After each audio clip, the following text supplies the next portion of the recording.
Melody Magwe ត្រូវបានរៀបបាញ់សម្លាប់កំពុងតែ live TikTok ឥឡូវខ្ញុំបានឆែកចូលមើល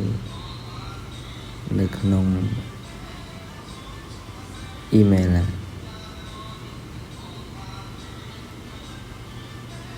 ទៅ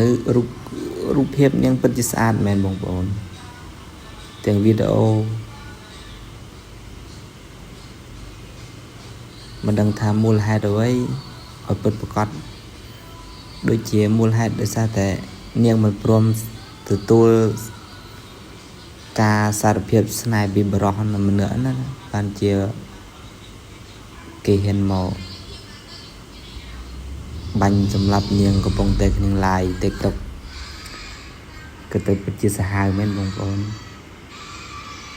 នេះវីដេអូបងប្អូន